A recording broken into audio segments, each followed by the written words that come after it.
Nestled in a park in Victorian London, Dinosauria is the world's first dinosaur park. Last week we built the entrance and 2 aviaries, and today we're going to be expanding it with a formal lagoon for Plesiosaurs and a cage for Compsognathus. Let's go! If you thought building a Victorian-style aviary was difficult, then wait till you see the lagoon. We have got a lot of work to do here. The first thing we're going to start with is deciding which of the 3 lagoons to use. They've all got a lot of pieces on them that can't be removed or customized that we're going to need to cover up to make it look Victorian. So the one we start with is an important choice. We're going to go with the Jurassic Park one actually, because these curved metal pieces on the side that you can see here are probably the closest to something that could have existed in the Victorian era, which we'll be able to modify and make them look suitably 19th century. But what we also don't want is a big concrete wall. We want this to sit flush with the ground, like the kind of ornamental pool that you might see in a Victorian park. So we've got a lot of groundwork, quite literally, to do here. The first thing we're going to do is decide where we want the top of the lagoon to be. So we're going to place down a line of just standard floor pieces and get that lined up with the ground. And then we'll start doing some terrain work. So what we're going to do is flatten everything off to this level here. Make sure the paths going around where the lagoon is going to sit are nice and flat. We'll use the flatten and the smooth tools to take care of that, and then we'll place a lagoon in and work out how much we need to sink the terrain down by to be able to place in a lagoon where we're only going to see the very top of the lagoon above the ground, and everything else can be covered up with new pieces. This is a little bit lower, so let's drop another Jurassic Park lagoon in here, but we've still got that big concrete wall there. We're going to need to go a lot deeper, so we'll dig the terrain down even more, and then place another one in. And now you can see that the top of that wall is just a few inches above the level of where the ground is going to be, which means we're going to be able to cover it up properly and just use that as a curb around the edge of the pond. The problem is, how do we get the terrain back to the lagoon? Well, that's where the grass panel piece comes in. We're going to create our own grass using this. So we're going to line this up with the edge of the lagoon at the height that we want it to be. And then we'll create a line of these going out from here all the way back to where we can edit the terrain again. I don't know why you can't edit the terrain up to the lagoons. It's really annoying. It'd be great to have an option in settings that enables you to do things like this more easily. So once we've got a few of these down, we'll just group them and then start copying them along here until they meet up with the terrain. There we go. And then we'll copy that across to the other side. And then using the same technique that we used last week to build the aviary, we can start spinning this round to create a new area of grass for us. Now, one very important thing to do is, once we've got this second piece in, is just to move it up or down by just 1 pixel, and that stops the flicker that you get when you have pieces on top of each other. And then we turn those 2 into a group, and now we can just copy this around the lagoon, and it's going to fill in a big area of grass for us to cover up all the holes in the terrain. It looks very bare when we do it like this, but we've got a lot of extra detailing that we can add to this to meld it in seamlessly with the rest of the terrain. And I only realized when I was building this that the grass panels are actually Flexicolor, so you can make them exactly the right color to match the grass depending on which map you're in, so we will sort that out later. And you can see here, as rough as it is, this is starting to look pretty interesting already. Right, next we need to build some paths, because as the terrain disappears under this grass, so do the paths. So we're going to build our own formal paths using the pebble pieces. We'll add some of the brick trim to the side as well, just to make it look like a proper path. Get that running down towards the lagoon, and then we're going to use those same pieces and that same technique we used earlier to create a circular path going all the way around the lagoon. Once you've created a few, if you do it in larger chunks like this, everything goes much more quickly. A few extra bits of trim to line that up with the path that we've created, and then we're going to use 2 of these so that the path starts at exactly the same width as the in-game path, and then gets slightly thinner as it joins on to the path that goes around the lagoon. There we go. We'll sort out the trim as well. And there we go. That's the paths done. Now we're going to turn these grass panels into something that actually matches up with the rest of the park. So we've got loads of grass pieces in the game now after the last update. So we'll scatter those all over this area. We'll start working on the colour of these grass panels to match them in better with the terrain, and we'll get that perfect later on. And then we're going to use the woodland brush tool to start adding woodland to the terrain that's sunk under this grass, because you can still see it. The tops of the trees and the larger bushes look great here. And now it's really starting to meld in together and starting to look seamless. Let's get working on the lagoon itself. Alright, with our lagoon sunk into the ground like this, all we're left with in terms of visible pieces are some curved metal and some steel wires, which are pretty relevant for a Victorian build. They had things like that back then. And then some big red LED looking lights, which are definitely not cool, so we need to cover those up. But firstly, we want to make this look much more attractive, much more ornate in a Victorian style. So we're going to use some of the metal shutter pieces that we used on the aviary to achieve that. And then we're going to use this piece here just as a sort of ornament on the top of this curved metal to cover up those lights. This is really going to help to sell the time period that we're in here. We definitely don't want big red lights on things. And this kind of, I don't know what the official term for it is, but a kind of metal ball like this is a pretty popular motif in Victorian buildings, so that works perfectly. And then finally, we're going to use the flat piece of this Jurassic Park rock just to cover up the gap between the curb and the fence. With that done, we can just start rotating this into place to cover up all of the lagoon.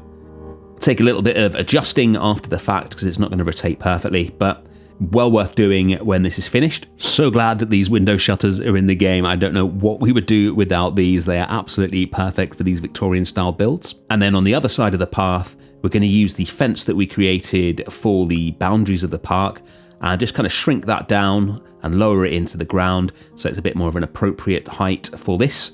And that will create an outer fence to go with the inner fence and start tying everything together. We'll spin that around the whole lagoon and then cut a few pieces out so that guests could get in. We'll put a big fountain in the middle of it just to make it a bit more attractive. You can't leave anything unadorned in Victorian builds, really. And then we'll make a nice Plesiosaur statue to announce the area. So originally I was just going to go with the Plesiosaur in here, one of the earliest marine reptiles ever discovered back in 1821. Well, actually they were discovered many times in the centuries before that, but nobody knew what they were. It wasn't until some more complete specimens were discovered by various people, including Mary Anning, who, especially given the enormous prejudice she faced as a woman in that environment and that era, is one of my heroes. But once we got the Plesiosaurs in there, they're a lot smaller than I remembered them being, so I decided to add Attenborosaurus as well, just to get something a bit more sizable into this enormous lagoon. We're not quite ready for that yet. Firstly, we need to decorate these columns here to make sure that the entrance to the lagoon is nice and impressive. And then finally, to somewhat combat the enormous size of it, we're going to add a new bottom into the pool. So just use some simple brick floor pieces. And then once we've got a few of these in, we'll just copy these so they fill the whole bottom of the pool. And then we'll play around with the height of them to see how shallow we can get it without the Plesiosaurs and Attenborosaurus starting to float in midair or do anything weird. The collision behavior of the reptiles when they're underwater is a mystery to me. Sometimes they seem to take note of objects and sometimes they don't. We'll get it lined up somewhat with the bottom of this fountain. And then it's time for the reptiles. So we're just going to temporarily add a hatchery in. And then we can take a look at them. Here they come, such amazing animals. They're so graceful. Let's take a look at the lagoon now. I'm pretty pleased with that. We know how limited they are, but with everything we've added to it, I think that looks suitably Victorian. I particularly like the fountain in the middle of it. Now, they do have a ludicrously large amount of space by Victorian standards, but nothing we can do about that. And if we take a walk in there, this is the view that you would have as a guest. Nice. All right, time for our first actual dinosaur. Yes, we do intend to have dinosaurs in our dinosaur park, and whilst we got some big ones coming in the next couple of episodes, I thought we would start small with Compsognathus, which, surprisingly to me at least, was discovered way back in 1859. For some reason I thought all the early dinosaurs that were discovered were the big ones like Iguanodon, Megalosaurus, etc. But Compsognathus was pretty early, though I imagine what they considered it to look like back then would have been very different to what we think it looked like now. And this gives us an opportunity to do something we've never done before in this game, which is to build a genuinely small habitat. Or, well, habitat is definitely overselling this. It's an enclosure, it's basically just a cage. In Jurassic World Northwest, because we were playing in standard mode, no matter how tiny the dino, we always needed a big habitat, so it's going to be fun to put together something pretty small. I didn't want it to be too small because these are supposed to be impressive, and we don't want to just put them in a tiny little cage, but a pretty small aviary-style cage fits the bill. It's a very simple build, mainly due to the lack of pieces like this in the game at the moment. It's basically just a couple of fence pieces, arranged to form a half dome and then copied and spun into place using the circle trick. But I think it looks really nice when it's done. And what we're going to do is have it in the center of a garden. So we're going to have lots of beautiful flowers and plants and some small winding paths for the guests to wind their way down. And then the centerpiece of the garden will be the Compsognathus. If you're enjoying this, by the way, don't forget to hit the like button. It really helps the channel out. And if you're new, then make sure you subscribe. That's our Compsognathus cage done. Time to finish off the garden. So we'll get some more nice winding paths in. And then we're going to use the brushland tool to get some nice natural looking plants and flowers just in this area here. I'm not going to put any flowers along the edge of the path because I prefer the more natural look in here, I think. That is starting to look really nice already. What we're going to do now is surround it with a hedgerow. So one of the features of this kind of formal garden in Victorian times was that a lot of it would just be very closely mown grass. They didn't really believe in natural looking gardens back then. So an area like this with a more natural planting would have been separated off from the rest of the park with a hedgerow.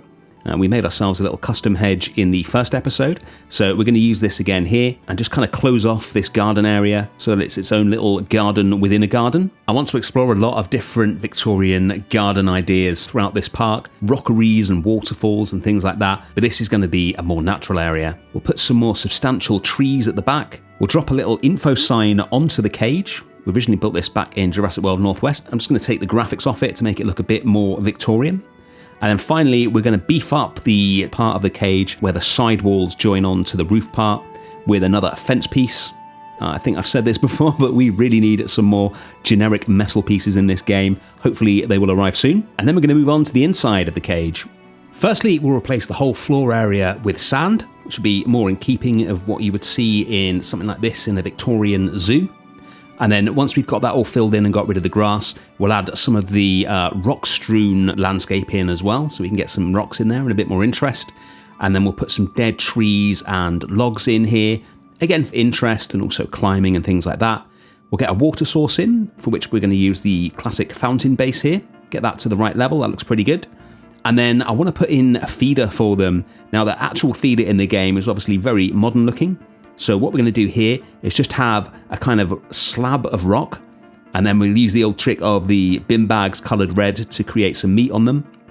So get a couple of those in, get those into the right position and the right size so they start to look like a lump of meat. And I thought we'd go to the next level of detail this time as well and add a bit of marbling in. So we're going to get one more bin bag, colour this one a slightly off-white, and then if we shrink this down and get this one into the right place, we can just introduce another colour into that meat and make it look like a proper slab of meat with a bit of marbling in it there. And that's the compy cage complete. I just want to add a few more details into the park as a whole, and then we'll take a look at it. One of the most important tools that we have to make things look realistic in this game is the decals. And with the Rebirth pack, there's a load of new decals as well, including this, I think it's called Jungle Debris, but it's basically leaf litter. If we add this to the base of all the trees in the main path, and then a few of them pushed up against the wall, anywhere where leaves might gather, just adds a touch more realism to the park. And then we've got some moss decals as well. And if you place these onto the base of the cannons at the front of the park, one of you guys asked if these cannons were here to deal with any escaped dinosaurs. That was not the intention when I placed them there, but I love that idea, so we'll say that they are. Just one more thing to do, we need a hatchery. So we're going to copy the stately home kind of building that we built last week, place that on top of a hill at the back of the park where it looks really impressive, just adds a further depth to the park. We'll put the hatchery building inside here so that it can't be seen. We'll have the hatchery paddock behind it and cover it in trees. And once that's been nicely obscured by these trees, we'll add a winding path down from the house into the park. And then it's time for the dinosaurs. To get them in here, we need to delete everything that we've built, place the compies in the area where their habitat is, and then just use the undo button to get it all back, and here they come. I'm pretty pleased with this, the way the paths wind round and take you into the area where the compies are. You can see them just bouncing around in their little cage there. It's not the flashiest habitat, but this is exactly the kind of thing you saw in Victorian zoos back then. Let's see how the park's shaping up. We're only 2 episodes into this and it's starting to shape up really nicely, I think. Especially like how the lagoon looks there in the background, catching the light. This is everything that we've built so far. In the next episode, we're going to be building for something much bigger, Allosaurus. Can't wait for that. That will be out in 2 weeks because we got a lot of building to do. It's Planet Zoo time next week, so I'll see you then. Thanks for watching. Bye.